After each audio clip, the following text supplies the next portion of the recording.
7th row, Christian Furs and Peter Johansson in P15 and 16. Albin Kjellberg and Ethan Bass towards the back end of the pro, with Thomas Reiter behind them. Then comes Jonas Dreyer just behind in P20 overall, with Michael Patterman, I think, taking pole in the AM category. I do have to apologise because my live timing isn't showing me whether Jonas Dreyer is AM or not. But just behind Patterman comes James F. Costa, with Ivo van der Linden there behind. And here we go. We take a look. It is actually Jonas Dreyer who takes pole for the AMs, with Michael Patterman just behind and James F. Costa in P22. Ivo van der Linden in P23, with Dean Timms behind him. He had a great week at the press week last time out, with Alexandru just behind him there, P25 overall with the AMs. Very, very spicy indeed. Matthew Green behind him, with Jeremy de Boiver behind him, and Daniel White again taking towards the midfield in the AM category. Looking a little bit further down with the names on your screen, it is Stefan Schutter in P31 overall, with Simon Dodd, who will join him on the 16th row of the overall grid. Werner S in P33, with Sasta Moynihan behind him. Ashraf El Haddad P35, Thomas Pugh 36th. It is a very large grid. There's a lot of names to go over as we go towards the final chicane to get ourselves underway here for Le Mans. 25 minutes on the clock. Alex Urenga on pole position with Harry Wills alongside. We wait for ourselves to go green. The first round of the Race Anywhere World Series GT3 should be underway any time soon. We wait for the start zone. We wait for Urenga to set us off and get us going. And here he goes, the Lamborghini puts his foot down all the way to the floor. Harry Wills gets caught out a little bit. You can see Sean Campbell and Yuri Matchison as well as they head towards the Dunlop chicane for the first time. The two Lamborghinis going side by side as Harry Wills has to keep him at bay. Here comes Campbell and Matchison to the inside, side by side. It seems, though, Bryn, a relatively clean start. Yeah, that was the relief, isn't it, when you get so many cars all starting in such a kind of Ferrari as well. To get underway the way they did was pretty impressive. And the start process is a bit different, isn't it, in this championship? The way they have this start zone and they have to get through it, and it's the lead car that dictates really when they are going to kind of put the pedal to the metal, really. But it's good to see the Huracan away ahead of everybody else, nice and easy, and the BMW following through. Good start there, nice to get us underway here at the Circuit de Sade. It can be a bit of a mess, can't it, round here if it goes a bit wrong to start with, but we are through, looking all the way back in the field. It looks like all the cars have passed through as well. So BMW there, front and second, as we're looking at the screen now, as they file their way through the chicane. And we're off and running for this first round of the season. 25-minute race, as you were saying. The second race comes a little bit later on, 50-minute race. And there are different points available, as you'd imagine, for both these races, with more, I suppose, focus put on the second race. And Zach, when you're racing in a series like this, you do have to think about that when it comes to strategy, don't you? Do you go all for it in the first race and then start at the back of the grid with the full reverse? Or do you take it easy and try and finish somewhere in 8th or 9th and bank some points? Well, certainly is not the case amongst the top 5 here for the Pro GT3. Side by side between Stuart Reynolds and Oscar Coper as they head down the Mulsanne straight for the first time. This is certainly a spectacle with how they are rubbing wheel to wheel towards the second chicane. Oscar Coper trying to go the long way round in the number 1. And you can see he's going to get that move done in the slipstream. That's going to be the talking point of the race here at Le Mans. This long Mulsanne straight keeps everyone in check. But look at the gap that they already have to the top 3 as Alex Urenga leads from Harry Wills and Sean Campbell. Your podium. Look at the train from Oscar Coper down, I think, to around about P8 or 9 with Dion Phillips and Matchison, who has really fallen back off this start. Towards the Mulsanne corner for the first time, you can see Stuart Reynolds having to go defensive. Ahern trying to look to the outside and get himself into the mix, having to defend from the gaggle of cars behind. But yeah, that is the thing about Le Mans. This long straight going to keep everyone certainly in check. Yeah, you're exactly right there. And it's one of these tracks that can catch you out, and often does catch people out. If you look at the very, very back of the pack there, it's filing through. We've got this massive train, haven't we, going along the Mulsanne straight that isn't straight, as we know, because it's got a couple of chicanes to it to stop them going way too fast. Many, many years ago, it was a bit of a lethal area, the Mulsanne straight, particularly at night, so they put these little chicanes in there to slow the cars down eventually. But you can see the whole variety that we have out on track, ranging from the Mercedes-AMG GT3 to the Audi R.A.W.S. There's the Lambo Huracan. We've got quite a few of those. In fact, quite a spectacular one there in the shot. We've also got Ford GT, Ferrari 488 GT3 Evos, BMW M4 GT3s, and the Porsche 911 GT3R as well. So there's quite a lot to choose from, and each of those cars have got very different ways of working around the track. Certainly so. They, of course, with the balance of performance and things like that, they will be equal around a lap. but they certainly will have different characteristics that allow them to achieve that time. To the inside goes Matthew Green, or in fact on the outside in towards Indianapolis. It's going to be 2x2. Very difficult corner to go side by side. Takes a lot of mutual respect. Matthew Green is in fact the Mercedes on the inside. It's kind of hard to keep up a couple of times. Goes through the left hand in towards R.A.W.S and has to concede there to Timothy, who gets himself up to 5th in class. But yeah, absolutely, you are very right in terms of the different chassis. Of course, the Porsches do like their straight line speed. The Mercs and the BMW seem to be a safe choice. And of course, the Mercedes, this new GT3 2020, is new to iRacing, so it should really provide quite a big learning curve for a lot of these drivers. Yeah, we have a lot of these in the British GT as well, the AMG Merc. It's probably the best sounding car that you get in the real world racing and GT3 series. And then you have, I would say, the Aston Martin's probably second in sound. But out on track in the real world racing, when you look at these cars, the Huracan is incredible. It just looks like a brilliant car. And any mid-engine car seems to do so well around most tracks. It's well suited, but the AMG Merc with that big engine, you know, resting just behind the front wheels, you can just see a massive slide there from Matthew Green. Got it slightly hot going into the corner. Really hard to handle because of where the weight is distributed on that car, in the same way, or the opposite way, but the same way that the Porsche is hard to handle because the engine is shoved right out there towards the back end, really. Or I suppose it's more mid-engine now, but it has the same sort of theory when it comes to the weight distribution of that car. Yeah, absolutely. It is, again, something that these drivers have to manipulate. And of course, iRacing does a very good job of mimicking the real world into sim racing, one of the leading sims in order to do so. And the physics engine is fantastic. You really do get a great sense of feel. Side by side with Albin Kjellberg and Dion Phillips as they run side by side. Drag race towards the first Mulsanne chicane. Getting a little bit spicy there as Dion Phillips tries to tuck in behind Sean Campbell and Stuart Reynolds as well, going side by side in towards the first of the two Mulsanne chicanes, as it is all really kicking off. That slipstream once again playing a massive part in this race. Even in the early stages, as you can see, Thomas Dandridge getting it all sorts of close to the wall on the right hand side. But again, you see some of the cars quicker in a straight line, able to open that gap down the Mulsanne. Those that are quicker in the corners able to close it up from pretty much Indianapolis onwards, and that is going to be a talking point of this race. As you can see, Thomas Dandridge on the back of Oscar Copa wants to get himself inside the top 5. Has he got a move lined up in towards the next chicane? You can also see him trying to break the toe a little bit, can't you? See the car ahead there, just trying to move across ever so slightly, not major movements, but just trying to move across to break the toe a bit behind them and try to remove the advantage that the car behind has with all that slipstream. Yeah, for sure. That is again a really interesting strategy of especially at a track like Le Mans. Of course, you can't be excessive with it. Stuart Reynolds has to commit to a line, and Copa is going to get all over his rear end. He certainly wants to sniff, but yeah, very, very close indeed.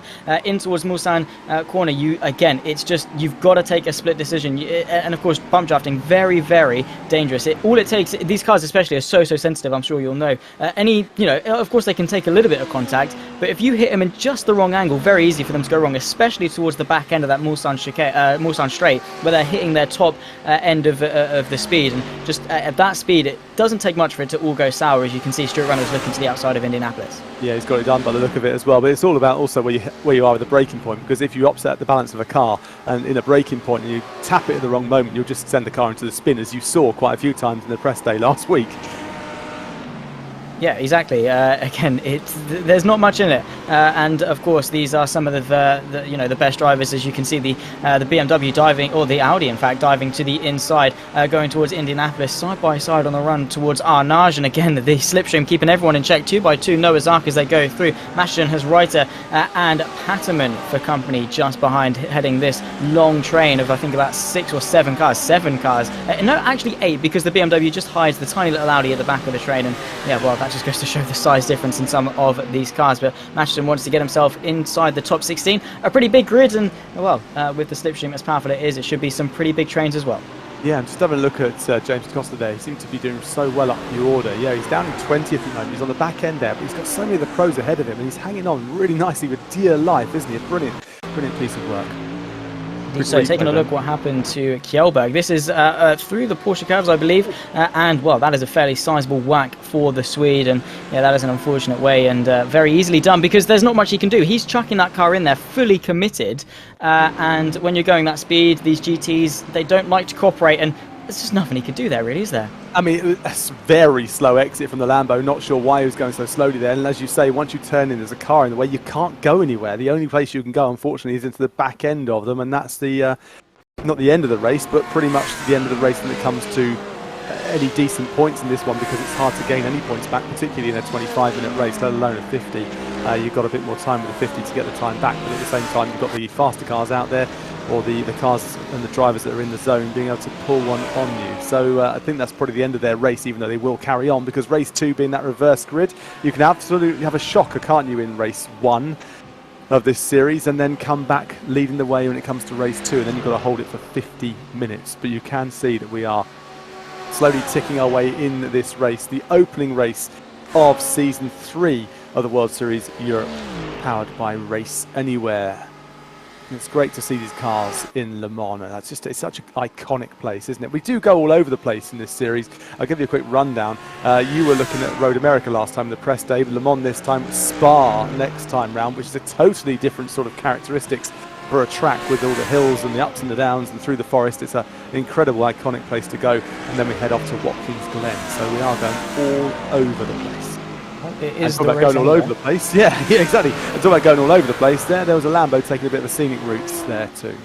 Yeah, absolutely. That's probably not the quickest way around the circuit, and Ashton is going to know that, and Dre is going to try and capitalise on it. So too, potentially, is Ethan Bass, who still is representing that Ford GT. I'm not entirely sure if you're entirely clued up with iRacing, but the Ford GT, it's not the best car in the world in iRacing. He's certainly doing a great job of representing it to the inside, playing with the big boys. Here comes Ethan Bass to the left-hand side. How late can he be on the brakes? Can he get himself ahead of both? Both into one, side by side go the Ford GT. Matches are going to keep him honest around the outside. That Mercedes also wants to get himself back into the mix, and once more another drag race. But yeah, Ethan Bass certainly representing and yeah, doing a fantastic job. I think we did have a little bit of a battle a little bit further up as well, fight for the podium. So again, as we get into the sort of the midpoint of this race, it'll be a similar story in the reverse grid race, but once more 3 abreast between these 3. Ethan Bass on the outside, he's surely going to be the one to commit, but you can see Matchison is not giving this one up easy at all through the kink. Late under brakes, pretty much slamming the brakes on as soon as you are back straight, and Matchison remarkably manages to hang on to that P12. He did. Jonas Dreyer had to kind of dive out of that one as well. I think if he kept his foot planted, we probably had a big 3x3 disaster there, but he took his foot off, forgot on the brakes a bit earlier, and that allowed Matthijsen and Bass just to sort of push their way through. But Bass really working hard. In fact, he's taken him. He's got ahead now. So this is a bit of a ding-dong battle between these two at the moment, as is the identical looking cars in the way they are styled. Heading round with Karim Marin and Dion Phillips. Yeah, indeed, they are both teammates for RSR by Butt Kicker, so staying well and truly in tow are the 2 Lamborghinis of Oscar Copa and Sean Campbell, both of whom are running fairly well in this race. We cut our attention to the AMS because we have got a fight for the race lead between James F. Costa and Timothy van der Linden as they go side by side, 2x2 as well, 3 and 4 side by side also on this run towards Indianapolis. You can see Costa on the inside manages to stay ahead. A little bit further back, you can see Halibi and Timson van der Linden. Hang about, there's 2 Vanders, and neither of whom have their full names shown on the timing screen, which is slightly confusing. David Christie is doing a fantastic job behind the scenes, but he's certainly testing our strengths today. I'm pleased that you had that little devil to contend with, not me there on that one. But it is amazing how accurate these drivers are. They're not putting a tyre wrong, are they? We saw in the pro class a little bit earlier on a bit of, should we say, track limits being tested a bit around here, but these are keeping us beautifully on the island, as we say. As just behind, there's a really nice move there from Tim's on Ivo I'm not sure the surname is. Van der Linden, there we go. We're looking at him right now. So Van der Linden there, just keeping himself honest and keeping everybody else on track as well, nice and aware, because he's really trying to close the gap on the 2 cars ahead. But they are also looking after each other, aren't they? They're not hindering each other. They're allowing themselves to. There is the overtake just there, nicely done. But yeah, you can see, aren't they? They're kind of working together up ahead, and they're not having to defend, and that can delay you a lot when you're in a race. If you're spending all the time delaying and defending, then you're just going to slow yourself down. And they're working together nicely in first and second place to be able to keep that lead. Yeah, especially at a circuit like Le Mans, where the slipstream is going to be so crucial. You do not want to be keeping anyone else in your slipstream in that train, because it is a very dangerous game to be playing. If you know, it's so much better to work together in the early stages in the first half, because it is a 20-minute race. It's a sprint race, sure, whatever. Still think long game though, because it's so much better to have a 1v1 than a 1v3 a little bit later on in the race when you're fighting for that race lead. It's better to work together early on, branch away, have that 2-horse race, and let everyone else squabble a little bit further back. Fight amongst the midfields between Matches Matchison and Christian Furtz in towards the chicane. Once again, Matchison putting up a valiant defence to keep these guys behind as he just about clenches on to the fringes of the top 10. Furtz looking again to have a drag race, but Matchison's going to have the measure with the slipstream on Dion Phillips just in front. And again, this is just going to how it's going to be. It's you know, this is the first of two races. We're going to have a reverse grid afterwards, and if this is how they, you know, this is the regular order of running. This is how they match up after qualifying. Just imagine how they're going to be when this is flipped on its head. Yeah, it's going to be incredible. Just to look at that, Ford GT3, then Ferrari 488, two of those side by side, then the Merc AMG GT3 as well in that one picture. And somehow, and you were saying the Ford GT3 isn't the best car on this platform, and yet it's still managing to hold those two Ferraris off, although there is a bit of a move being made there on Furtz. Just behind him as well. It looks like Taylor and Dreyer are going at it, and the gap has now opened up between Furtz and Ahern, and Dreyer and Taylor as those two try to well, sort themselves out as they go through. The right-hander heavily on the brakes, and the Ford manages to keep ahead. They're filing through, but there are some pretty audacious moves going on, aren't there, Zach, through this one here? But some pretty good driving as well. No real errors being made.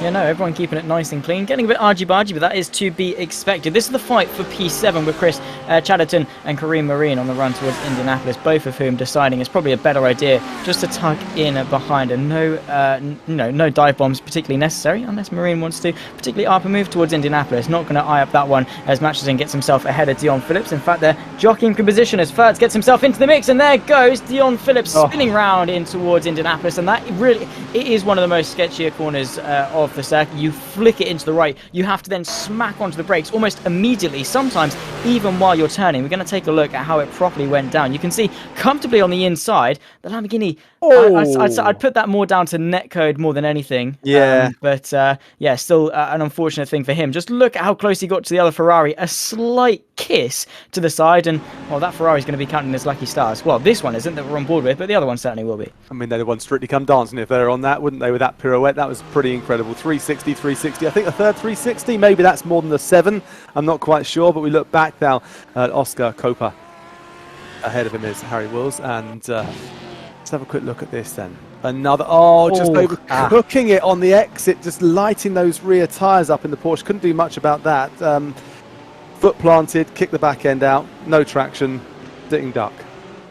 Yeah, absolutely. Well, that's not how it would rock up off the showroom floor by any stretch of the imagination. And Dirk Bouts is very quickly escaping back to the pit lane for that one, because that is both a hazard to himself and to others. But that is just a case of how tricky those Porsches can be to drive. Once again, we cut back to the fight for the race lead with Timothy van der Broek and James F. Costa. You can see Costa well and truly in tow as they head towards the final set of chicanes and potentially into the pit lane. No, he's just using the full extremity of the circuit. We weren't expecting pit stops in the 20-minute race, and even then it is quite a bit of a stretch in the 50. But as they go through the last set of chicanes and down the pit straight towards the Dunlop chicane, quite a few chicanes around Le Mans. But yeah, Van der Broek doing a fantastic job. James F. Costa literally half a tenth quicker on that previous lap. Just goes to show how quick and how close these two titans are.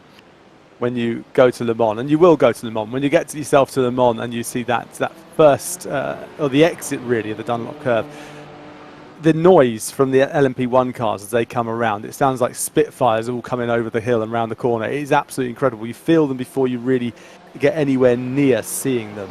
It's just an incredible thing. So I urge anyone who's not been to Le Mans, make sure you put that on your bucket list and book those tickets for next year, because it's just a brilliant event to be at.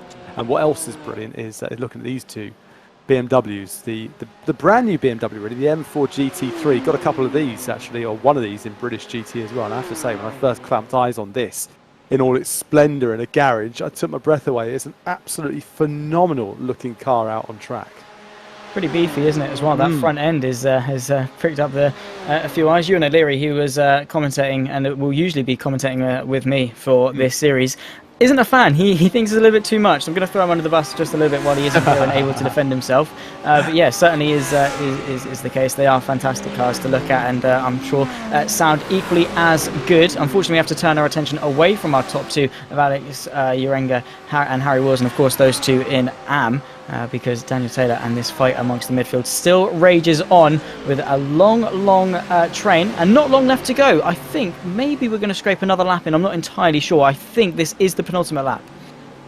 Yeah, it's what, 8.5 miles around here. It's a very long lap. It takes a decent chunk of time, almost 4 minutes to complete a lap around here. So it gives you some idea. There's a bit of a late exit there from the Ford, and big train of cars again. We've got 6-7 cars there.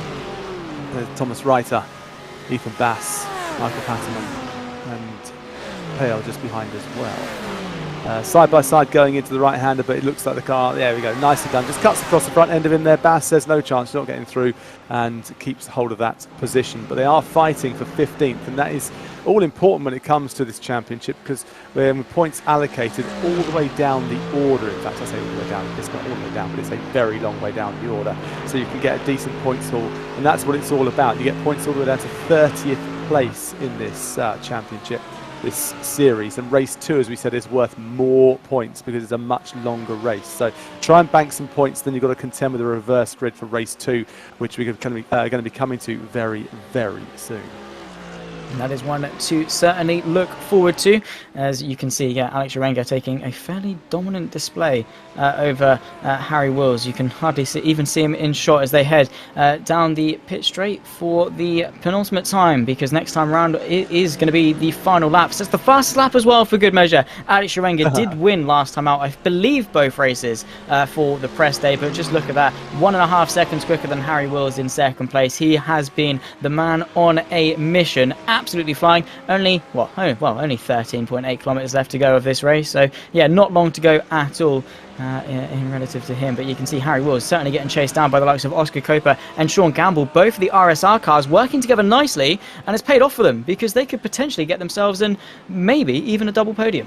Yeah, and that's what I was saying a bit earlier on. If you can work together as a team, and you can work together with the car or the driver around you, even if you're not in the same team, you can stop having to make the car ahead defend all the time. You can work as a partnership. You can work your way up the order and close the gap quite easily. But what generally happens, as we look to Campbell trying to make a move on the ins, oh, is he going to make it through? There's a good slam door there from Coper, but Campbell's stuck right behind. Is he going to be able to pull out in time? Is he going to use the brakes wisely, or is he going to smash straight into the back of his erstwhile teammate? Let's keep our eyes. He just has a little look to the outside, look to the inside, and then eases off, braking a bit earlier. It was not brave enough, I think, just there, Sean Campbell. If you want to get past, you're going to have to, wake up a little bit later, I think, and get on the brakes a bit later on, because he had to ease off for fear, I think, that Coper might test him with his brakes, but that didn't happen. No, it would be a bit out of order if his teammate brake tested him. I'd imagine there'd be a lot of conversations back at base between these two. It never happens, does it? Brake testing, as we know, never happens. Never, ever. Here he comes, though. Is he going to get the move done, or is he going to once again work with his teammate? He's looking a little bit more feisty, maybe, but with the eye on the prize of a potential P2, you've got to work yourself together. There's still a long way of this lap left to go. They're only now down the Mulsanne straight. They've still got a long way, as we see once again Kareem Marine and Chris Chatterton side by side, a drag race with Masterson just in tow, trying to see if he can get himself involved. The Porsche of Marine, though, up in front, down in towards the brakes for the second chicane. The Audi behind, the more purple looking one, has to tuck in. This is a fight between Dabova, potentially a mistake, in towards the Porsche curve, just exiting actually the Porsche curves, and well, that Porsche difficult. Didn't want the to flick to the left. Oh, you cannot be doing that. What was that? Just, oh my word, that could have been carnage, couldn't it? But luckily it wasn't. I'm just looking at the top two, by the way, the top three. The interval actually between Coper and Wills up ahead is only 1.5 seconds. That gap has really come down, but that could have been nasty. As another overzealous right foot on the throttle there gets the back end of the Porsche. It does always seem to be Porsche related, doesn't it? The back end kicking out with weight and the balance of that car. It is a very tricky car to drive, I will give it that. From my experience, I've only ever done it in ACC, but from that, it is very, very difficult. As you can see, Masterson getting his own against Chatterton, who in fact wants to get a counter-attack on Marine. 3 abreast in towards Indianapolis. Surely not. They've managed to do it. Marine keeping them honest. And you can see Chatterton around the outside. Beautiful racing. Seamus only for P7 on the run towards R.A.W.S. A short little sprint. You can see all the way to the right-hand side as Chatterton has to defend the other Audi, trying to go the long way around the Lamborghini. Masterson wants to get himself involved, but fantastic racing and great mutual respect. Yeah, and while Karen there was trying to defend, it gave a bit of an advantage. You can now see the bump draft going on as alongside him. The Lamborghini has started to pull behind as we go now to the race leader, R.A.W.S, and I'm going to let you talk this one through, Zach, as we move across there, weaving just somewhat going onto the outside of the track for no reason. Yeah, well, using every little bit he has, and he certainly knows more than we do because he has put on a dominant display here for the first race. The Race Anywhere World Series GT3 across the line. R.A.W.S starts the season off in fantastic fashion to win the Pro category. Harry Wills will come home a few seconds later. Then comes the two RSR by butt kicker cars of Oscar Coper and Sean Campbell just behind with Thomas Cope. Well, you could probably make a cup of tea while you wait for him through the final chicane. He's got Thomas Dandridge for company. 5 and 6, they will cross the line pretty much almost in tandem, and yeah, what a race that was amongst the midfield. Matcherton and Chatterton and Kareem are in after a fantastic fight between these three, 7th, 8th and 9th for them, with Liam Mahern rounding off the top 10 a little bit further back. And while we wait for the rest of the midfield to come through, and then of course the amateurs, I think it will be Van der Broek, but he has got Costa for company. You know, they really haven't let each other breathe for a good majority of this race. Unfortunately, Costa hasn't been able to make much in the way of inroads, but you can see Van der Broek already celebrating in that BMW. He will start his amateur campaign off to an absolutely amazing start. He'll round off this second race. Oh, maybe a bit of a mistake potentially. Is it going to be a drag race to the line? Costa had to back out a little bit, but that certainly could have spiced things up. You know, that was one of those moments, wasn't it? Alex Ferguson used to call it a certain thing when it came to time added on for Manchester United, and that was one of those moments there. A bit of showboating as he was coming near the end of that race, and it almost was his downfall. But a great performance there from Timothy Van der Broek, because he finished around half a second, or not even that, ahead of James Costa. A brilliant performance as we keep our eyes further back then, and we see more of these cars crossing the line. We look down to 9th already crossed now, and in 10th place it's Satsumyunan, and I probably said their name completely incorrectly there. I do apologise. Daniel White next. Kamano is a bit further back there too. We keep our eyes on Jasper Jux, and Timo McEwen goes through as well. Then very closely is Jensen, Slates, Goodsell. What a train of cars that was going through the end there, Zach. We got to see some pretty decent racing for our first race, the opening race of the season here in the World Series Europe. Yeah, getting it off to some good fashion. Here comes the Voiva, a car that will see that checkered flag, and it will be a sight for sore eyes as he comes through, because he has certainly had, well, he's been in the wars throughout the last 20 minutes. Well, 25 actually, really. It's been a long race because it's a long lap. But yeah, a fantastic way to get the season up and running. And yeah, controversial opinion. I don't actually think Le Mans is that fantastic of a circuit for racing, but they certainly delivered. They proved me wrong. I know it's harsh, isn't it? I'm going to get a lot of angry comments, but after 20 minutes, or well, 25 minutes of racing, R.A.W.S takes the win in the number 19, 7 seconds clear of Harry Wills, who finished in second place. Oscar Coper for RSI Esports rounds off the podium in P3 with Sean Campbell P4. Thomas Cope P5 with Thomas Dandridge in P6. Then comes the three-way fight for P7 between Matcherton, Chris Chatterton and Kareem Marine in P9, with Liam Mahern rounds off the top 10. A little bit further down, it was a fantastic fight amongst those in the midfield. The likes of Daniel Taylor, Peter Johansson, Ethan Bass as well in that Ford GT, putting on a show, carving his way through with unfortunately Stuart Reynolds. Quite a few DNFs actually in the way of Thomas Pugh, Dion Phillips, Albin Kjellberg, and I think Reiter rounding off there as well. This is the AM. Results had to scroll up a little bit there, did Chris? Timothy Van der Broek takes the win for the amateurs with James F. Costa in P2. Ivo van der Linden rounds off the podium in P3. Hallaby in P4. Dean Timms rounds off the top 5 with D-Day in P6. Matthew Green P7 with Simon Dodd P8. Stefan Schuster P9 with Yamo. Sasta Moinen in P10. Again, a fantastic race amongst the both fields, and well, they get their grids, they get the results flipped on the head to set the grid for race 2, which is 50 minutes, which is just even more time for some more fantastic action like that. Yeah, and we'll be gladly looking forward to that one as well. But brilliant start to the championship, to round 1 coming to you from Le Mans. Round 2, or race 2 for round 1, is this extra long race, this 50-minute race, and we're going to be bringing you all the action very, very soon. So don't go anywhere. Myself and Zach will be back in just a few.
Hello and welcome back to Le Mans, the World Series Europe. This is GT3 Season 3, the second race of the season, powered by Race Anywhere and sponsored by Sim3D and Go for the Grid. Myself, Bryn Lucas, here looking after you, and I suppose holding my hand all the way through this is Zach Sweeney as well, who talked us through a pretty impressive race one. Yeah, absolutely. It was fantastic. A great way to get this season undergoing. Of course, we did have the press week last week at Road America, and that certainly did set this season up to be fantastic. And Le Mans, it certainly did deliver on that promise. And now, with race one in the books, we get to flip the grid on its head. Reverse grid, 50 minutes. That's just, 2.5 times more time. Hopefully, it's going to be 2.5 times more the action. I'm not sure I want 2.5 times the action. I think we could have the same amount of action, and I'd be happy with that. Maybe 1.3 times the action, something like that. That's specific, yeah, absolutely. Give or take 0.1, something like that. But we did see a fantastic race one. Lots of action, a lot of early throttles, particularly in the Porsche, getting that back end out. We saw a few cars not make it to the end, and they have to start at the back of their respective grids. But we have got these two grids, the pros and the AMs, and as Zach says, reverse grids for race two for this much, much longer race. You see the track then, 13.55 kilometers. The circuit to the south is pretty vast, pretty epic, somewhere around about 8.5 miles, just to give you an idea if you work in miles, if you're in old money. But it gives you an idea. Also, Zach, you were saying, it's quite a flat out circuit, isn't it, really? Not a lot of time on the brakes, but when you are on the brakes, you really do have to make a count. Oh yeah, absolutely. It's probably, typically the brakes are where, time is lost or gained. And well, we're going to see who is going to be the best on the brakes. And this is how they rack up in towards race two. Dion Phillips is on pole position, reverse grid pole for race number two. Felix Payal will join him on the front row with Michael Patterman and Ethan Bass 3 and 4. Christian Furz and Thomas Wright to this third row of the grid with Peter Johansson, Daniel W. Taylor P7 and 8. Jonas Stroud will be P9 with Liam Ahern alongside, rounding off the top 10. That's how they rack up for pro. We won't go through every single name because there's quite a few of them, and I'm sure each and every single one of them will at least get their name spoken about once with the action we have in store for us today. Here's how they rack up for the amateurs though. Dirk Bouts P1 with Debova. We're joining him on the front row with Werner S and Debova again. P2 and P4. It's in fact the Debova brothers, Navarro and Germany in second and fourth place. George Ferrer rounding off the top 5 with Chamorro P6, rounding off the third row of the grid. Dominic Goodsell with James Slates in P7 and 8 with Jensen and Timo McEwen rounding off on the 5th row of the grid. Rounding off our top 10 as the safety car gets ourselves rolling. They'll lead our pro pole sitter of Dion Phillips with Pale alongside. They haven't got a long formation up. They've not got long to get these tyres up to temperature. No, and there's a couple of ways that people do go about getting their tyres up to temperature. One is to weave side to side. That just gets sort of superficial temperature into the tyres. The best way is to stamp on the brakes and then accelerate off and then stamp on the brakes again. And all that does is it cooks the brakes up a bit and heats the tyres up from the inside. You get much better tyre temperature that way. But if you can combine it with a bit of weaving as well, it certainly won't go amiss. But looking at the moment, holding them all back at the start, rather than just a conventional lights out and off they go, it is the race leader that will dictate when the race starts in that start zone. So no car's going to overtake him until he gets through and makes the move himself. But I'll let you talk this one through, Zach, as we move up then to the start of this epic 50-minute battle. Race 2, round 1 of the World Series Europe GT3 Season 3, powered by Race Anywhere. Absolutely, certainly looking forward to this one, and you are very right in saying Dion Phillips will dictate the pace as they go down the pit straight, probably around about halfway down, and that is certainly going to be something he needs to think about to keep Payal at bay. Just wait for Payal to maybe just edge himself in front, get a bit too eager to go, then have to back off to not overtake him. That's when Phillips can then get the drive off and really catch him out. That's something we saw Urenga do in race 1, but we'll see as the safety car pulls over to the right hand side, heads itself into the pit lane. So Ferrari and Audi front row. Dion Phillips with Felix Payal. Michael Patterman and Ethan Bass the second row, 3 and 4 just behind them. This is certainly going to be a race 2. Remember, race 1 certainly was. Race 2 should be even more so. Dion Phillips through the final of the 2 chicanes down the pit straight. We're getting ready for him to put his foot down and set us off for race 2 here for the Race Anywhere World Series GT3. We're waiting for Phillips to punch it. Here we go then. We're underway for race 2. It's a fantastic start from the Ferrari. The number 12, Dion Phillips, leads comfortably over Payal and Michael Patterman, who wants to get himself in up towards the top 2, towards the Dunlop curve, through this kink. Flat out kink off the start. They've got to get these tyres up to temperature. You can see Ethan Bass there in the Ford GT trying to get himself onto a provisional podium and just trying to funnel their way through. The Constantino effect, Ethan Bass side by side with Michael Patterman as they all dip their way through the S's for the first time towards Tetra Rouge and then of course down the Mulsanne straight. But we'll have to see. But a dominant display so far from Dion Phillips.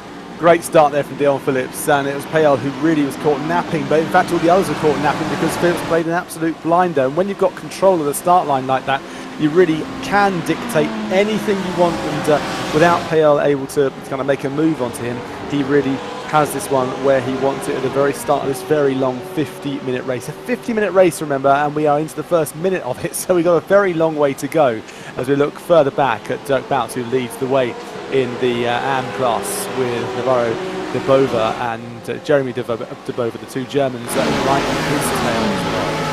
So this is side by side for the podium. Michael Patterman and Ethan Bass going side by side. Ethan Bass on the outside line, the left-hand side. It's a pretty dominant line for him to be able to send it under brakes and keep it around the outside. Daniel W. Taylor, his Ford GT colleague, I guess, of sorts. They've got to work together in those Ford GTs. They are humble cars that won't get you very far, but Daniel W. Taylor as well inside the top 10, representing well inside the top 8. Here comes Michael Patterman as well, 3 abreast as Thomas Reiter wants to get himself into the mix. 3 wide on the run towards the second Mulsanne chicane. Thomas Reiter had not the best of starts in race 1. He's making amends for it here in race 2. On the inside, he's got the dominant line. How late can he brake? Bit of contact between the two Audis. Ethan Bass is sent wide. He's sent tumbling down the order. A bigger crash to start off race 2. Cars everywhere. Michael Patterman caught up in the melee of it. You can see the 27 BMW also caught up as they are all trying to find the gap, find their way through, and everyone just about just behind managed to find a way through cleanly. That could have been even worse than I think it already was. Yeah, sort of trying to pick a way through, but there was no way to go. It's sort of turn left, there's a car, turn right, there's a car.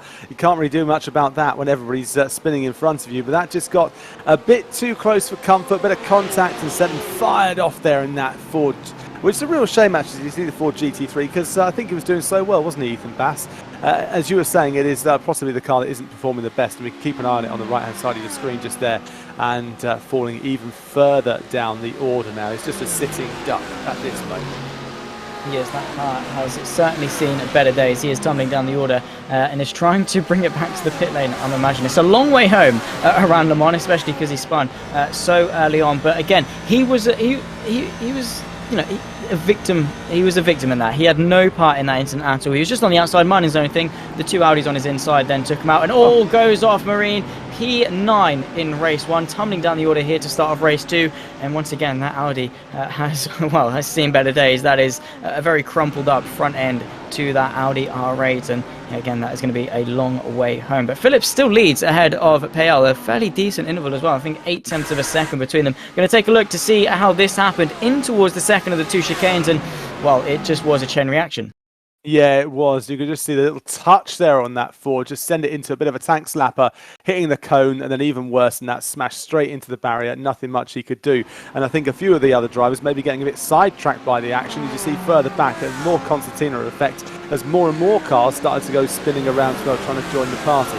So it was interesting to see the Audi there removing the bonnet. I think, as we can see right now with Marion, maybe been to the school of, well, if it's lighter, it will go quicker. That's not necessarily the case.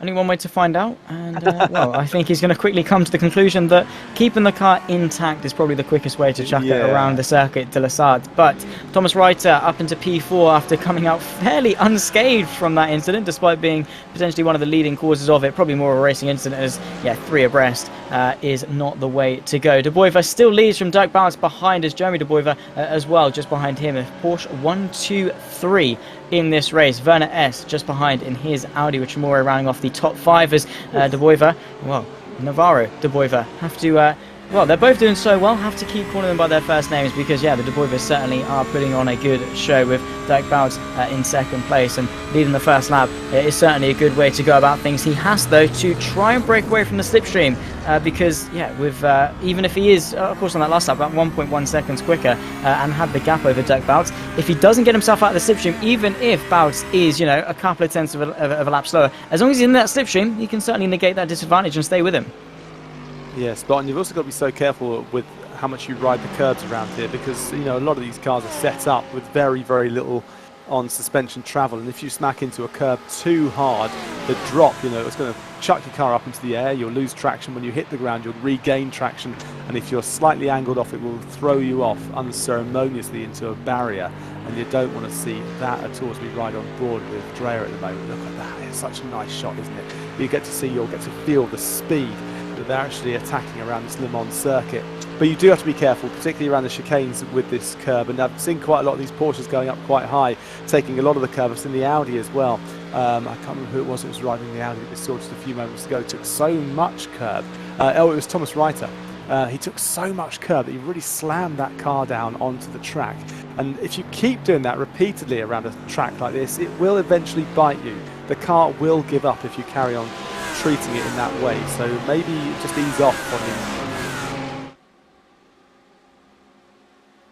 Yeah, just ease off just a little bit. Sorry, Brendan, you did. I think you might cut off a little bit there towards the end of your point, but certainly get what you're saying in terms of the in terms of the limit. You do, especially in a 50-minute race. It's not quite the scale of the 24 hours of Le Mans, but even so, at a circuit as difficult to conquer as the Circuit de la Sarthe, it can be a monster, and you do certainly have to just bring yourself back in a little bit. Consistency over pace, and of course, to have both is certainly a plus, ticks all the boxes. However, to compromise, it's a fine balancing act between the two, and you just have to see which one works best for you. And again, it's that thing of disrupting the weight distribution. These are very sensitive cars. Maybe rely on a little bit in terms of the ground effects to an extent, as Dreyer looks to the inside towards Indianapolis, as well as the airflow under the car.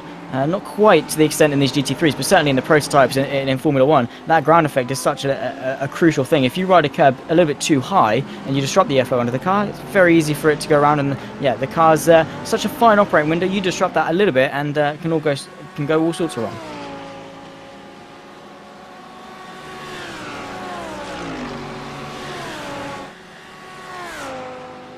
And still waiting for Bryn. I think he's got a couple of issues, which I'm sure he's stressing about a lot coming into his first week here at Race Anywhere World Series, and yeah, bringing himself back from the real world into sim racing. Not the transition you typically would have. But yeah, he's coming almost backwards, and a fantastic presenter in the real world, doing the likes of British GT and World Rallycross. He's certainly a man with a lot of accolades under his belt, and certainly been enjoying the last well, about an hour and a half talking to them and discussing and things along those lines. Jonas Dreyer with Thomas Reiter for P4. You can see the Mercedes ducking to the inside and towards the next couple of chicanes. Oh, gets a little bit too hot, spins himself round. Thomas Reiter saw it coming, backed out of it to just avoid the melee, and Dreyer, it's unfortunate. That is unfortunate. These things can happen, as Urenga already up into P3. He has been a silent horse coming up through the field, up into P3. Of course, race one started at the back of this field for race two, and already into the podium place is setting the fastest lap. Soon will be on the back of Felix Payal and Dion Phillips. It must be said, that man is rapid. In the bluntest way of putting it. 8 minutes into this 50-minute race, not long in, only a couple of laps, but Urenga is making steady progress towards the front. And yeah, getting confirmation that Bryn, I think his connection unfortunately has dropped, which happens again. Unfortunate things can happen to the drivers, can happen to us in the commentary booth as well. And yeah, these things are certainly almost always out of our control. And I'm sure Bryn didn't mean to do it at all. He's thrown me right into the deep end. He's being very, very nice to me. First impressions are a thing. And yeah, certainly going to hold a grudge against them for this one. I think he is back. Here he is, Bryn, just talking about how you absolutely hate me and you're going to leave me here by myself for the last couple of minutes. But Michael Patterman, that is a pretty stricken Audi.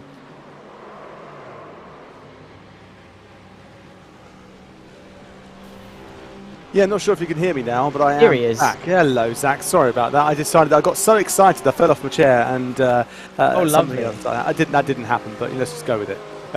we'll say that happened. What's been going on since I last saw you? I'm sorry about that. I dived off. Well, I've just noticed that Alex Urenga has got himself up into second place despite starting at the back of race 2. Felix Pial maybe we're going for the counter-attack, but maybe thinking the wiser just to stick behind. A car like Urenga, you're not going to keep him behind for long. He is a man on a mission, completely probably going to be uncontested in this race, and it seems to be a fairly comfortable move for him up into second place. But I was just saying how impressive he's been to start at the back and already not even completed lap 3 and he's up into second place. Yeah, it's taken him 10 minutes, isn't it, to fire his way through as we look at Jarmo. Now, you said his name perfectly early on. Satsumian, is that how you said it? Sastamoinian. Sastamoinian. I thought I got it right there, but Sastamoinian probably won't want to be mentioned at the moment. See what happens as he goes to the inside with a Porsche diving over the back of him and just got clipped on the turn-in just there. So Sastamoinian may not have seen on, well, I don't know. Must have known he was there. I'm not sure who you attribute the blame to. What do you reckon, Zach? I think it was a desperate attempt, but then again, just thinking long game, Sastamoinian will get a noise in his ear, whether it be via crew chief or via the iRacing spotter, to say, there's a car on your inside there, mate. You might want to give him a bit of space. And Sastamoinian, of course, took the choice to keep his line thorough. And, of course, it does get to a point, especially in GTs, we were talking about with an incident a little bit earlier on, about once you have turned in, you have committed. And if there's a car on your inside, it is just going to be one of those things that tap you around. But I think there was more either driver could have done to avoid that incident, so 50-50 I would say, but here we go, the two Thomases, Thomas Reiter versus Thomas Cope, the fight for P4. You can see that Lamborghini looking very menacing in the rear view mirror of Thomas Reiter on this run, I believe, towards the Porsche curves, and you can see on the inside, dominant run, got himself down the inside, and well, the Porsche curve certainly isn't in a place that Thomas Reiter wants to try it around the outside. No, you can just carry the pace through, can't you? I mean, you just saw the overtake done there by Thomas Cope, and once he got it done, oh, look at that, another spin up ahead, stay where you are, don't do anything crazy. It is Timo McKeown at the moment, just waiting patiently, nicely done. It feels like an age, doesn't it, Zach, when you're sitting there and you've dropped it off and you have to wait. Oh, that's a bit of a line, isn't it? That's a bit of a line. Well, that's unfortunate, I think, because nothing he could do about it, McKeown. It was close, wasn't it? It was. The initial contact wasn't too bad. It was just side by side, dingle dongle, and then he lost the rear end, went back for seconds, and then that spun him around again, which is unfortunate. This is Thomas Cope. Not recently got past Thomas Reiter and is tumbling down, and he got a slow down. So of course you got a bit too greedy with track limits there. The iRacing said, no, you have to give that time back, mate. You can't be having that, and of course has to slow down. And it is of course in some senses these do remind me of karting races. I'm not entirely sure on your experience with those, but you know, you've got a pack of cars bumper to bumper. Anything happens to kill your momentum, and everyone wants to have a try to get through. Yeah, that's right. Once one's there, it's like you make one little tiny mistake and all of a sudden you're 6 or 7 positions down the order, aren't you? And Thomas Cope is trying to fire his way up there on the back of Harry Wills' train now, flashing his lights. A train of 5 cars now, all really separated by a blink of the eye, I would say, somewhere around 4/10, 3/10 of a second, something like that. Not much in it at all. Is Thomas Cope going to go for a move to the inside? Sean Campbell got past Thomas Reiter, who's been mugged off by Oscar Coper as well, in towards the first ball. Sancho came very late on Thomas Cope, managed to get it stopped, and that was probably a code brown. And it is scary when you're breaking at what you think to be your normal point. Turns out the guy in front has broke just a little bit later, and well, yeah, you've got to be careful. There's another spin involved with 2 cars here, with Ferrer and I think Chamorro. They were fighting up towards the sharp end of the AM class, and well, they won't be anymore. No, Jorge Ferreira really, Ferrer probably a little bit frustrated there as well. I was looking at the back of the image as well to see how the restart happened. So, it's nothing they can do. Oh, evasive there to get away. This is Camano, David Camano, and let's have a look at Chamorro, Victor Chamorro. Just trying to get it started up again. Just keep your eyes on this restart. Lights up those back tyres, pulls himself out of the way. Well, he managed to get it back on track, didn't he? But that was he had to sit there for quite an age there, Zach, before he could get moving.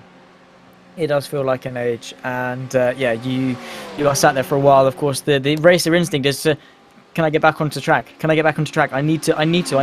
But turns out play it long game. Just sit there, just wait for a clear opportunity. It's going to be better for you and better for everyone else, and you'll probably be a lot more liked in the community if you just wait. As Dion Phillips once more under pressure from Alex Urenga, who has made an absolute charge from the back of the grid. Now to the inside of Indianapolis to get himself back into the race lead here for race 2. A man on a dominant display here for round number 1 of the Race Anywhere World Series GT3, the European series. Of course, we have got the US in a few hours' time, which will be way too late for me. I will be hopefully firmly asleep. But either way, Alex Urenga putting on a fabulous show, has made quite a few overtakes. Unfortunately, we haven't been able to see the majority of them. He's just sort of been a silent force, battling his way through. Silent but deadly, it must be said.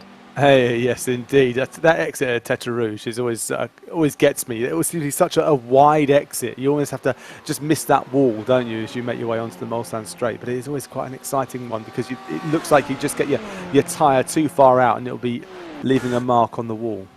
Absolutely. This is Urenga getting through on a few cars, and you can just see the train of cars in front of him just having to pick his way through. Patience is the game when it comes to reverse grid races like this. He knows he's got the pace. He doesn't really need to do anything special.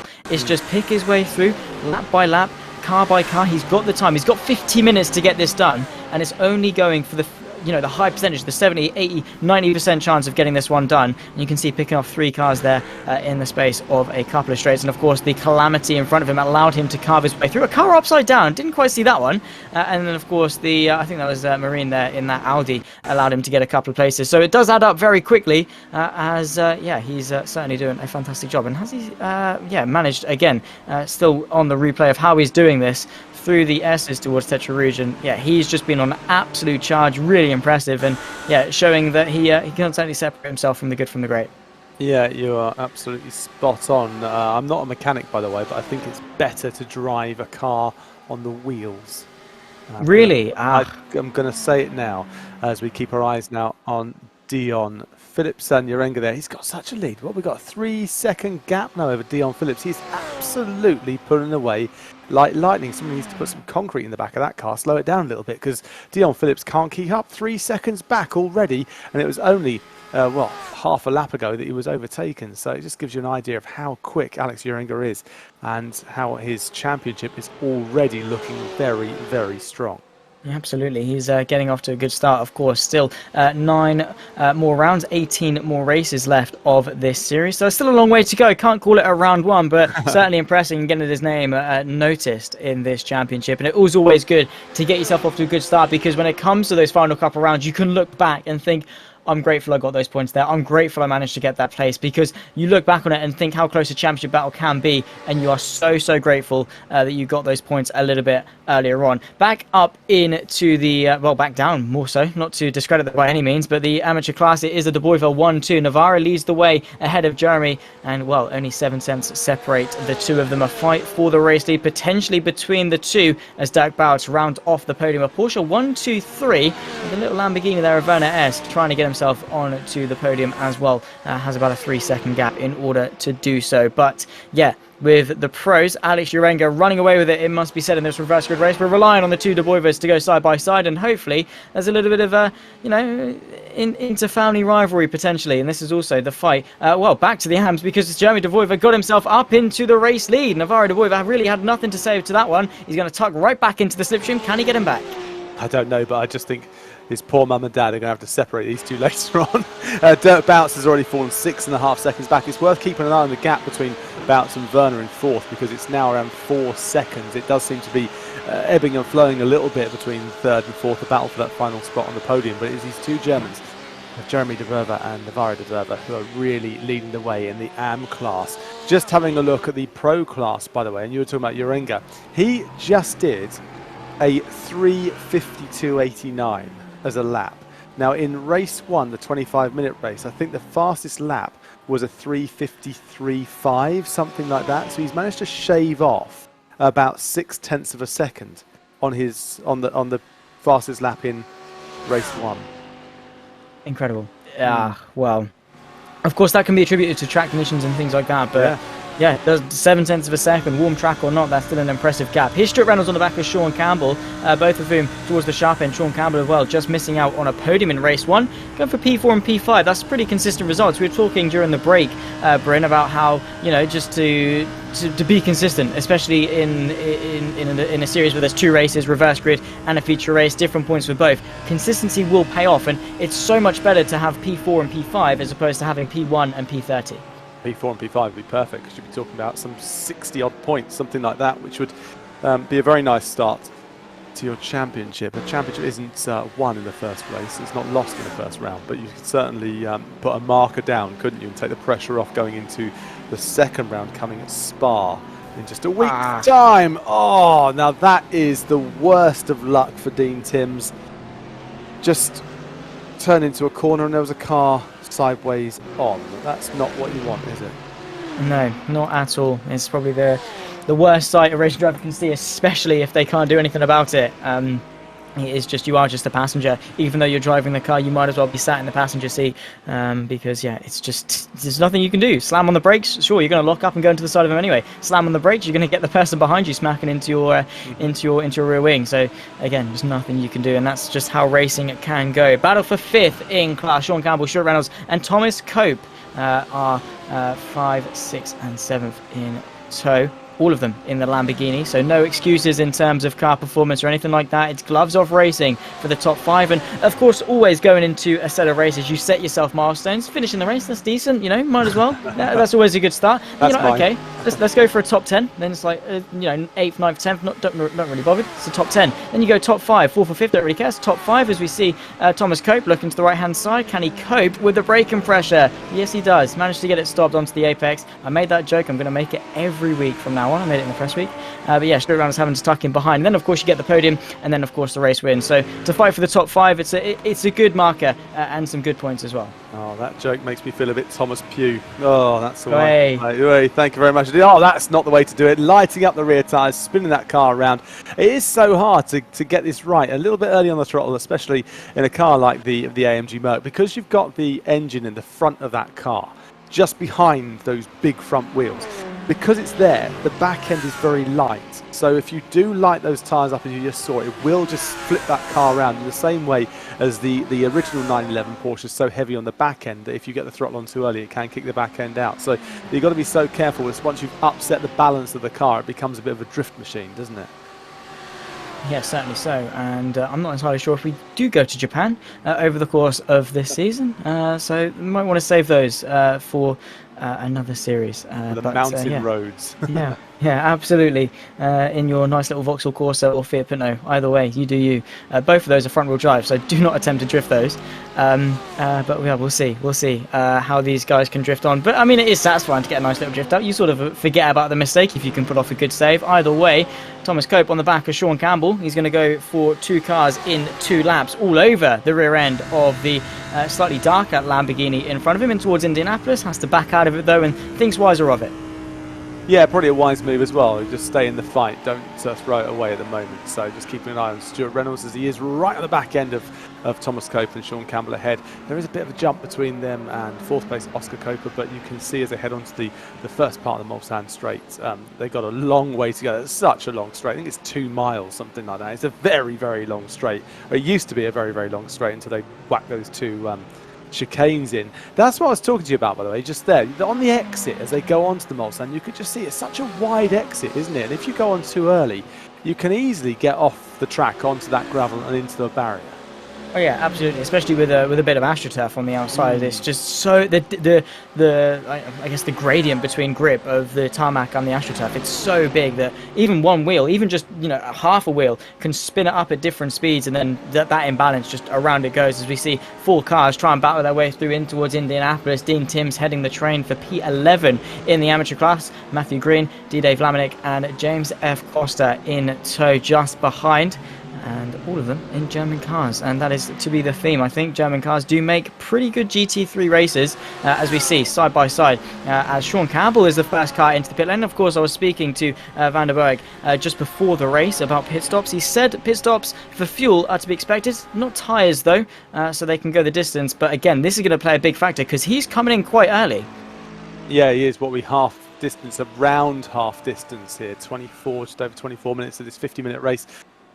So coming in early, you'd think maybe he's got some to spare. You wouldn't want to be fuel saving, would you? At any point, really, around a track that requires you to be burying your right foot to the floor for the majority of the time. So hopefully he's made his calculations and he's got everything set up as we keep our eye on Dion Phillips, and he's got Alex Urenga just alongside. I know Harry Wills, sorry, has just gone past Dion Phillips.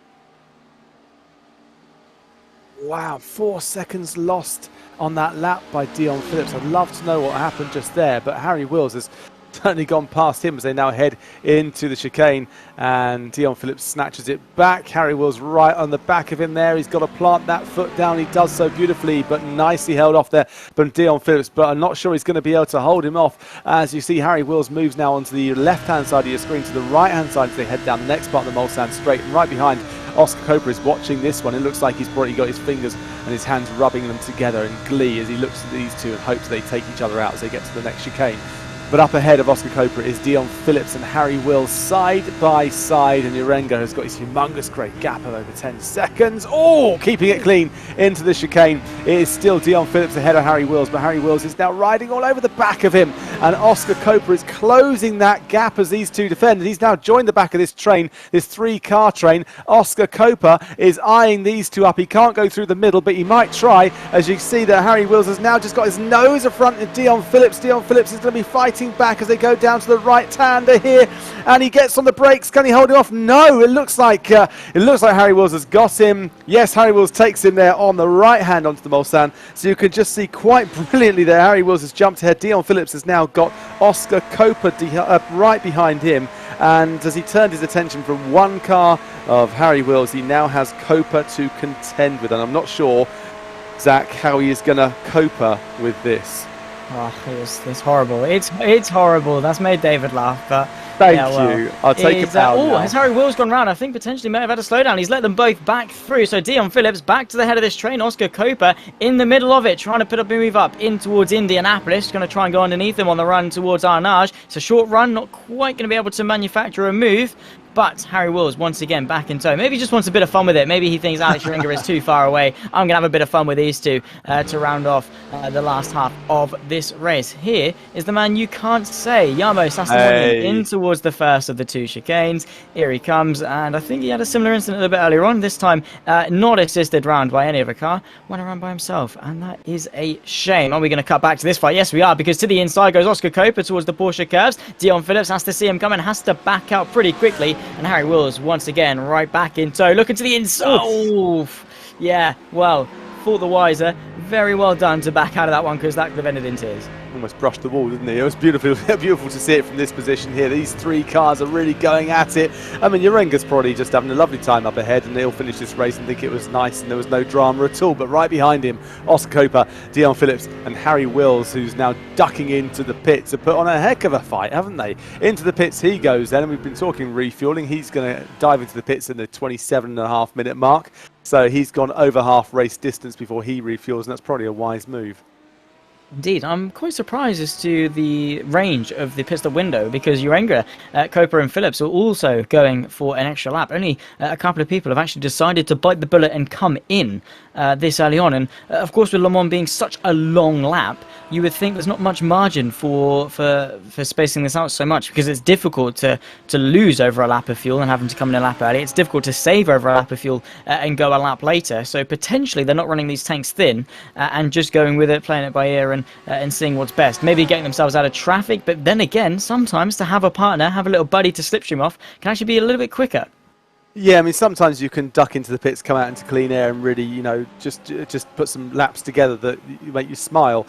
When you're fighting all the time, the biggest damage you're doing is to your own car, really, if you're not getting past them. And so maybe he made that decision to dive into the pits, get the pit stop done, and when he comes out, hope that he can really bank some decent laps, and then when they go into the pits, get the jump on them. That's the standard idea when it comes to the pit stop strategy. But look at that! Furs has gone round on the inside as they go down the long straight into the chicane, and that was a lovely overtake from Christian Furs over Thomas Reiter. Beautifully held on there onto the inside, buries the throttle, runs a bit wide and back on the attack, but right behind him, Reiter has closed the gap as Furs got a little bit wide. He lost traction, allowed Reiter to close the gap on him as we look backwards from Christian Furs and see unceremoniously a big lump of metal in your face.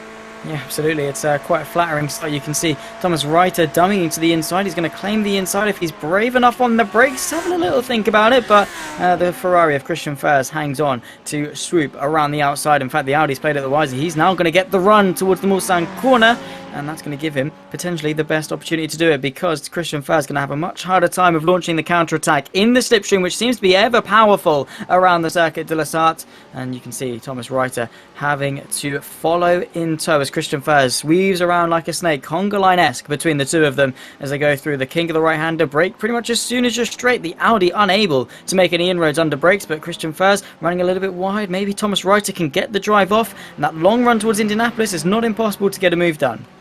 No, it's not at all. As you were talking about, there's very few areas to overtake around here because you are so pedal to the metal, you know, burying your foot down there. But when it comes to the braking zones, to these chicanes and coming into Indianapolis, you do have that little kink and then that hard left-hander before you get to R.A.W.S, which is actually where I was talking about the cars can run wide. If you run wide at R.A.W.S, you are absolutely scuppered, aren't you? Because there's that big barrier facing you.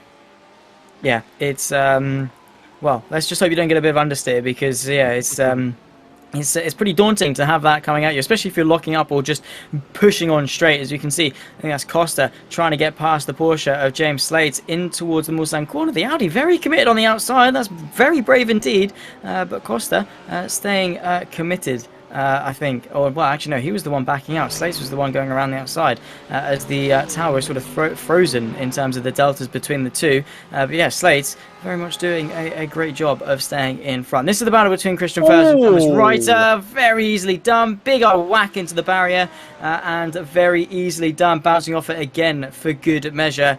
And yeah, well, high stakes battle. Tyres probably over halfway through, slightly feeling the pressure a little bit. Hot track as well. Easy to make these little slip ups.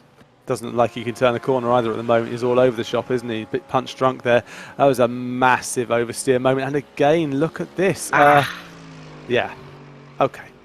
Hit the reset, get yourself back to the pits. That's the way to do it. So yes, that looks like game, set and match really for Christian Furs, who's now in the pits and worked his way down the order. Into the pits now, Thomas Reiter goes in the Audi, as we now turn our attention all the way down to 12th place in the fight between Thomas Pugh and Hearn behind him, and not far back from him as well. You can see that yellow AMG Mercedes as well.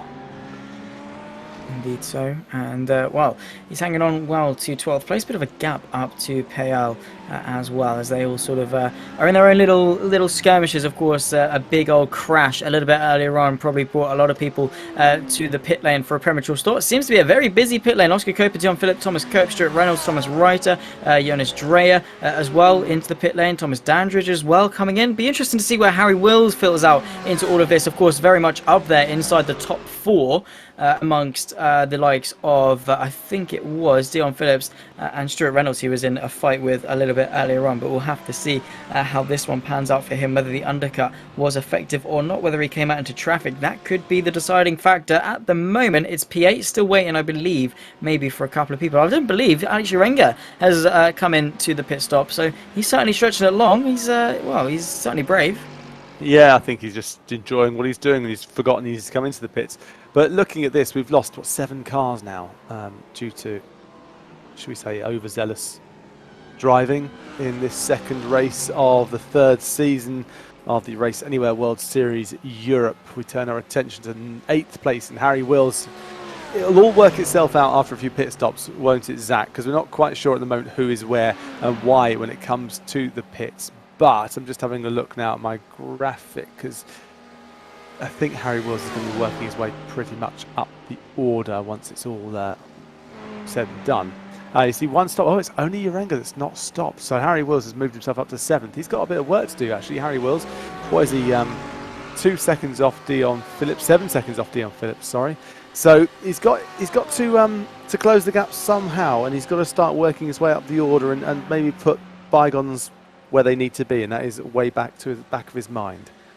Absolutely. He needs to get a move on, clear Thomas Reiter as best he can. He managed to get the move done, but that does not mean the battle is over. To the right-hand side goes Thomas Reiter. You can see Harry Wills going to give him the squeeze just to discourage the move. Oh, dive to the inside from Reiter. Oof, that was sketchy indeed. Harry Wills certainly would have been scared by that, a little bit spooked, and yeah, certainly a last-ditch effort to the right-hand side for Thomas Reiter, just slowing the pair of them down, though. If Harry Wills is quicker, surely it's a little bit better just to sit in tow and use him as sort of the battering ram towards the rest of the field. Yeah, I agree actually, and Thomas Reiter did seem to upset Harry Wills just there. As you saw a couple of corners, Harry Wills was way out of shape, and that really slowed Thomas Reiter down. He couldn't get past, so he had to slow his pace down as well, couldn't get through over Harry Wills, and so it didn't really do him any help at all. And in fact, all it's probably done is damaged his tyres a little bit, because the more you scrub them, the less performance you get from them over time. As Ferrer there, Jorge Ferrer, goes straight into the barrier. We've seen this a few times, haven't we, Zach? Getting on the throttle a bit too early, and the car just bites you. Yeah, it gets to that point of no return where, yeah, you can get away with it for a little while, but if you don't save it quick enough, then, well, you will certainly find yourself facing good old barrier, as we see our race leader Alex Urenga coming finally into the pit lane. Won't have too long of a stop because he doesn't have as much fuel to put in as everyone else behind him, so should be a fairly comfortable lead over the man in second place of Oscar Coper. But yeah, absolutely, it gets to that point of no return, as I was saying, with an angle and just lighting up those rear tyres. Sometimes it's a little bit better to just plant the throttle and try and hang it out. Sometimes it's a little bit better to just completely back off of it. And well, that BMW could probably, I don't think that's going to pass an MOT. No, I think someone needs to get some marshmallows quickly. Otherwise, you'll waste a good opportunity to have some lovely cooked marshmallows over a barbecue. That is certainly chucking out quite a lot of smoke. Need to get the virtual marshals over there quickly to put that one out with some, I don't know what you'd use virtually. What do you use to put out a virtual fire? A virtual fire extinguisher? Ooh, maybe, I don't know. Ooh.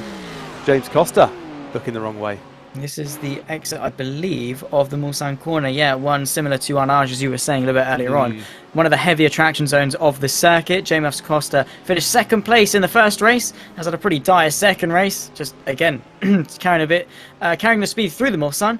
Got a little bit too greedy on the exit, though. The tyre just said nope, and he was carrying enough speed through. Good line, but that mistake meant that the extra speed he was carrying was actually more of a burden than a blessing.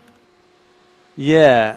Spot on there. I'm just looking at intervals. Copa is 14 seconds back off Urenga. Sean Campbell now less than a second. 8/10 of a second off the back of Copa. So he's starting to close up on Copa at the moment. And Thomas Cope is 3 seconds back. So we've got a bit of a ding dong going on potentially ahead of us as James Slates does a similar incident of overcooking the throttle, and into the wall he goes with no bonnet to his car.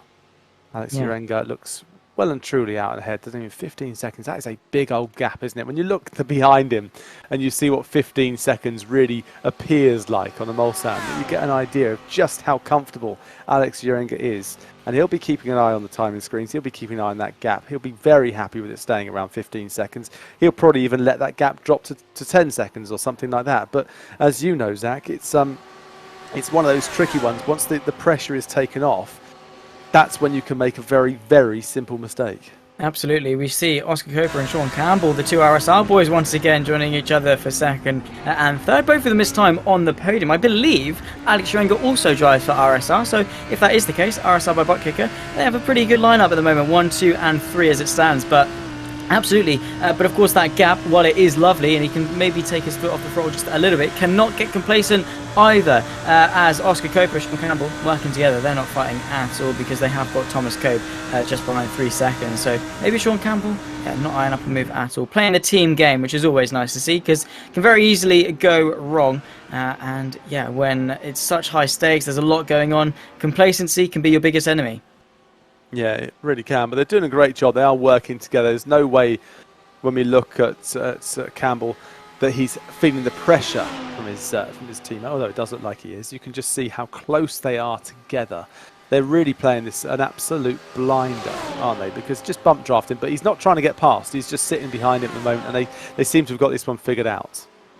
They do indeed. They are working well together. Of course, they did the exact same thing in race 1 and didn't fight each other at all. We go back between Thomas Pugh and I believe also Thomas Dandridge just behind. The battle of the two Thomases, and at the moment it is Thomas Pugh coming out victorious. He's got the 11, I think, just in front of him. That is maybe Felix PR. Maybe he's being lapped. Either way, there's a lot of cars going on, and well, lap traffic is certainly no stranger here at Le Mans. It's in fact Dirk Bout in the AM category up in P5 doing a fantastic job. The two leaders, the two De-Bovers as well, very, very close. Jeremy and Navarro. Back to this fight for P2 in the pros, though. There is a lot going on. The two Lamborghinis, and neither of them still wanting to make much headway as we approach the final 10 minutes of this race. Here are the two old De-Bovers. They're still 1 and 2, still very, very close indeed.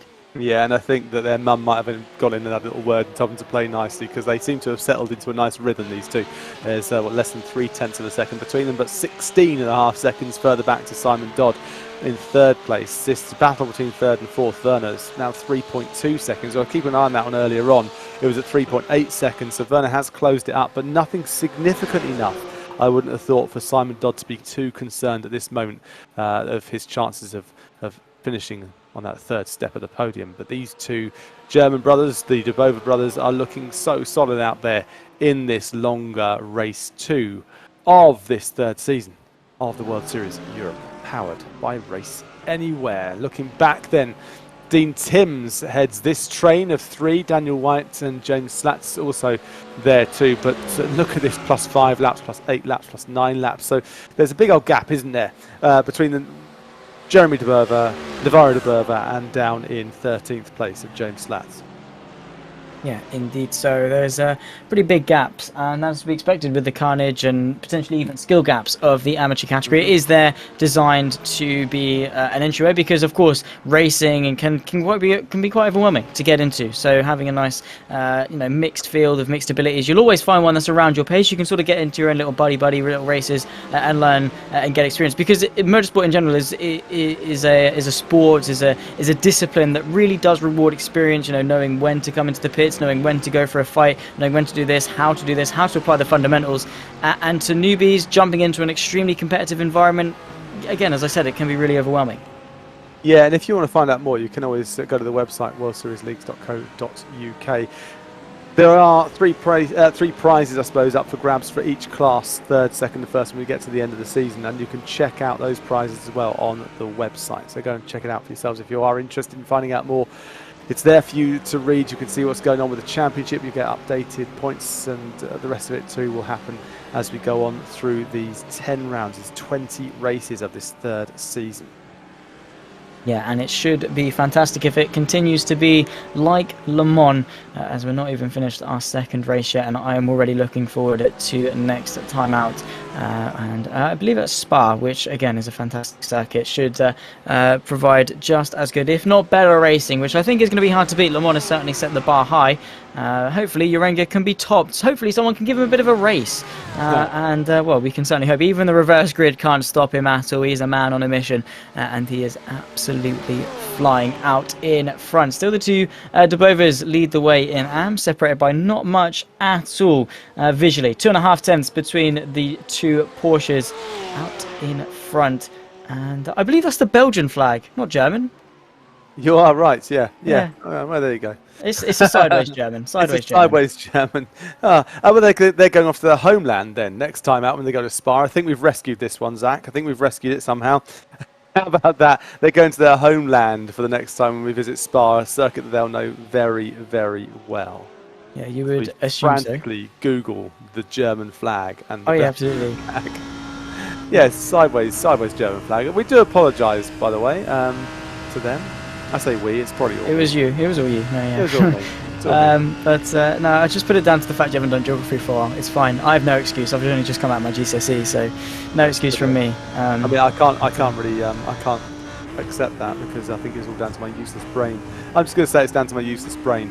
Put it down to that. Absolutely, mate. Absolutely fine. Absolutely. Sun's in your eyes, all the excuses, whip them out. It's an international championship, It's an international championship. I was just making an example of it, really. Absolutely, just to showcase the true man of the worlderisms that I you wanted to showcase. give you the opportunity for correcting me on Oh, my absolutely, yeah, of course. just to make me look better is what it was. Yeah, that's what all I'm he's here for. for. Ladies and gents, we look back in the pro category on our race leader Alex Urenga, Sean Campbell and Oscar Coper. The two RSR boys have swapped places. The gap between them not much at all, as Sean Campbell takes the reins ahead, well, of this fight for second place. That's all it has been, really. Urenga has been a man in a league of his own, and it really has only been a race for second place with, what is that, 5 minutes and 35 seconds left to go. Yeah, should only be, I'd imagine, 2 laps left. I'm not entirely sure. We'll see how the timing works out, and I'm sure David will give us a good old rundown in our ears when we are onto the final lap of this race. But yeah, Sean Campbell has really put out a good gap to his teammate. He's been able to let loose, and yeah, well, he's certainly taken the reins. Yeah, certainly don't ask me any questions that require facts, because I don't even know my flags at the moment. But look at Thomas Cope. He's 1.4 seconds off the back of Oscar Coper, who is struggling a little bit now. Let's say 2.5 seconds, Thomas Cope. So he's starting to put the pressure on, isn't he, Oscar Coper? You can see the two up ahead. They're really kind of working together, but Thomas Cope seems to be seizing the moment and closing the gap on these two as we move, as you say, into, is it the last lap? Is it not the last lap? Have we got 2 laps to go? Is it a Wednesday? Who knows what the German flag looks like? All these questions and more. Yeah, absolutely, and we'll have to see how it happens. That is the unpredictability of motorsport. That is how, well, very cliche thing to say. It's the unpredictability of motorsport. Blah blah blah blah blah. But it's right. It's why we love it. It's why we love this sport, this discipline, and especially in the sim racing world, because you can be driving Fiat Puntos around to Super one time. You can be racing LMP cars at Spa in the next, and that is a very good reason as to love this. And of course, sim racing becoming a growing discipline amongst motorsport. Can you see it as a feeder series in the future? Of course, British GT close to home. James Baldwin a couple of years ago from sim racing. Absolutely. Is it something you can see progressing in the future? Angus Fender as well. This year he was with Betty Chen in the BMW, and he's been part of a sim racing for quite some time as well. So I think, yes, it is. It's certainly a transferable discipline nowadays, and I think the stigma of, oh, it's not proper racing, has certainly been blown out of the water. And I think we've seen enough people come through the ranks now, going in both directions, actually. And we've seen, especially during lockdown, where we had some of the biggest named F1 drivers racing in esports series, and learning that they're not the best in that one as well. So I think it certainly is a transferable skill. The only other difference in this is, once you get out in the real world, is, are you going to go for that gap that you would in esports? And that is the only difference. And I tell you what, if you're a racing driver, you go for the gap.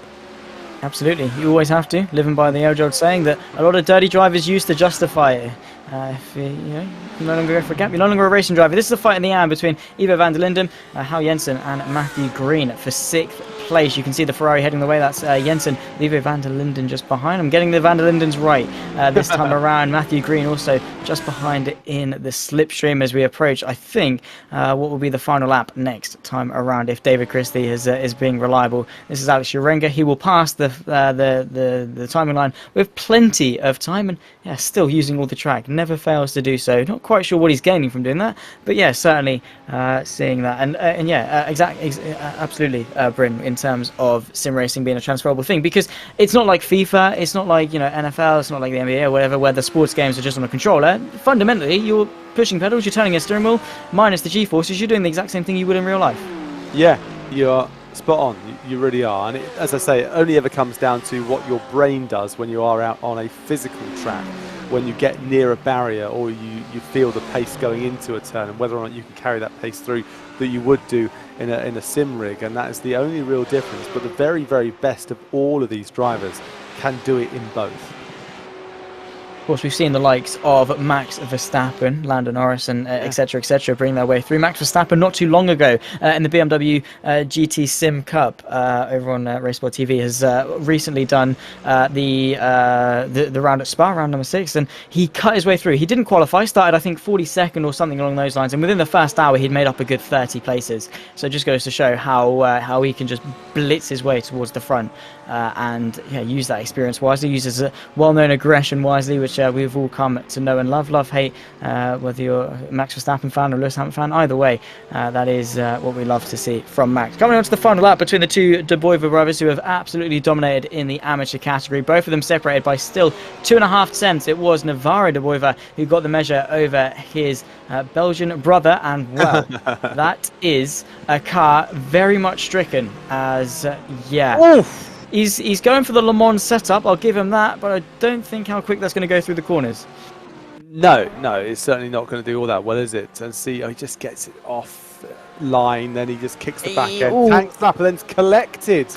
Oh, that was a bit nasty, wasn't it? It was a tank slapper. He couldn't control the car, and then he was collected and almost took out a couple of other cars as he was rejoining as well. Nicely avoided from the other drivers around him. Just looking at the there's the onboard. Oh my word! Oh, nowhere he could go. I mean, there you have it. Just looking at the timing screen, and interestingly enough, Alex Urenga, who is leading this race in the pro class, has just put in a 3:51.56. So he's shaved off somewhere around 2 seconds from the race 1 fastest lap. That is absolutely incredible. Sean Campbell, who is second, his best is a 3:52.99, so can't get anywhere near Alex Urenga. He is something special. This is James Slade, a driver we've seen a little bit earlier on. That car looks rather crumpled. Is he going to make it a little bit worse? I think he is. Pretty much carbon copy of the mistake we just saw with the Ferrari, just a little bit less bad. And even though he didn't hit the barrier, he's still in a very, very precarious position. As you can see, the Audi having to slam on the anchors, also a car that's been in the wars. And that is just somewhere you don't want to have the pressure of bringing it back onto the track. You don't want to be that guy. No, you really don't want to be that guy, especially as we get into the final moments of a 50-minute race. You want to kind of keep it clean, but Alex Urenga, he doesn't really care what's going on around anybody else. He's got a 22, almost 23-second gap over the second-place driver.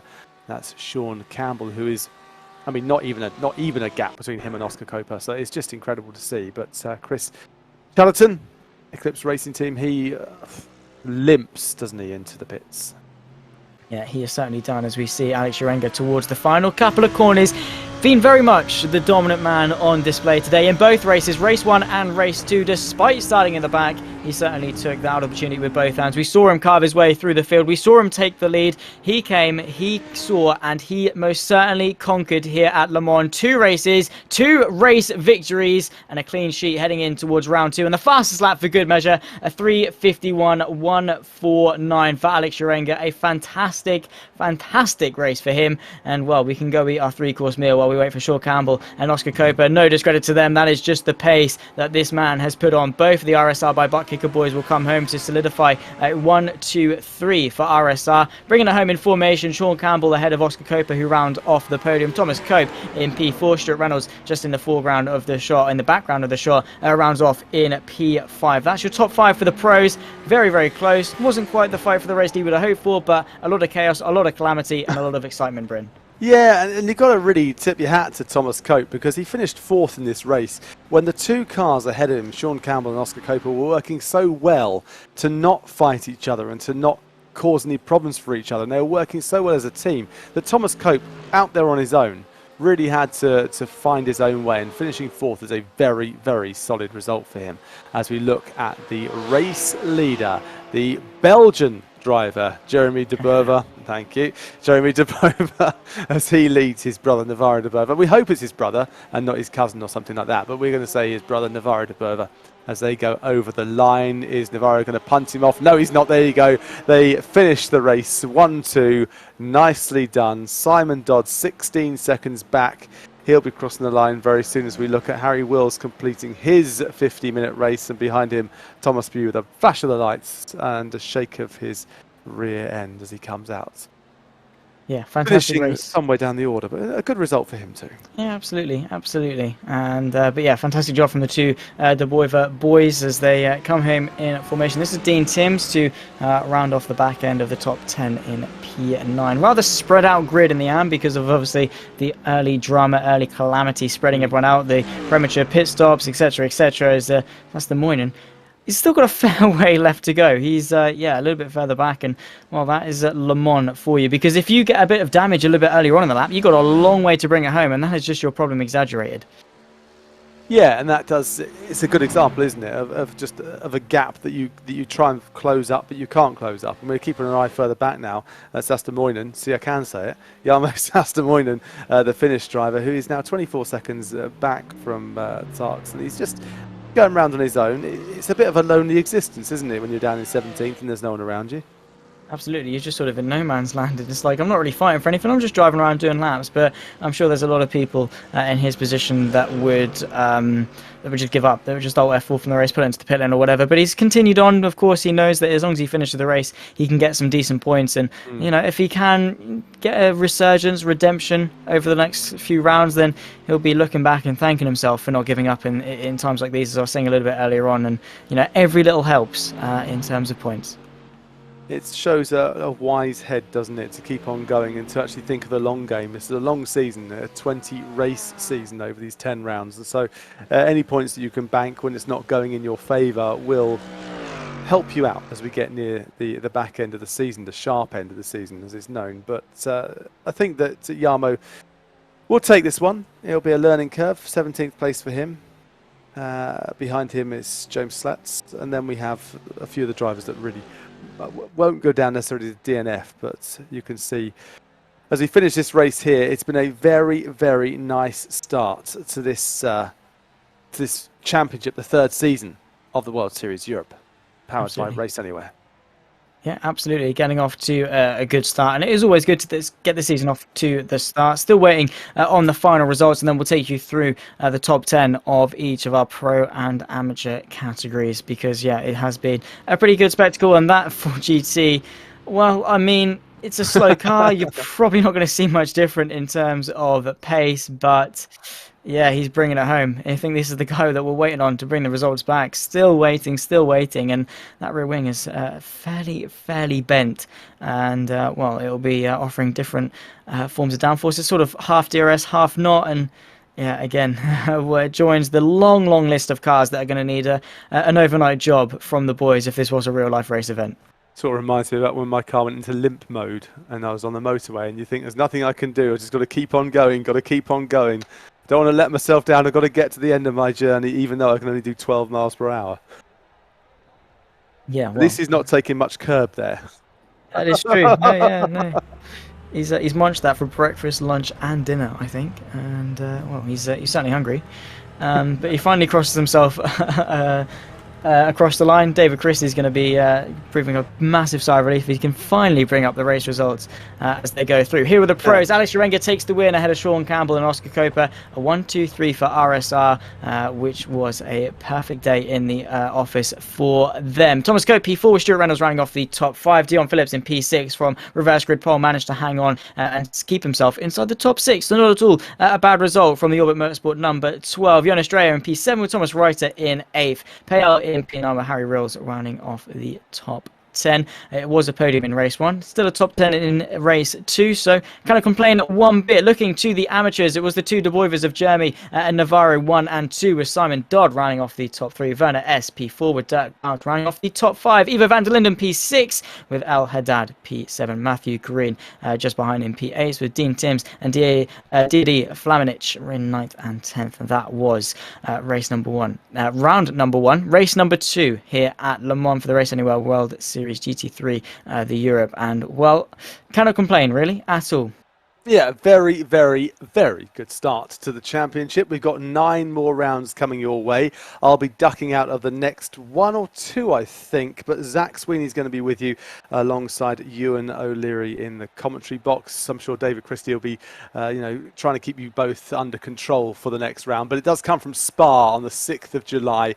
And as I said before, if you want to find out more about this championship, just head to the website. You'll find it nice and easily, worldseriesleagues.co.uk.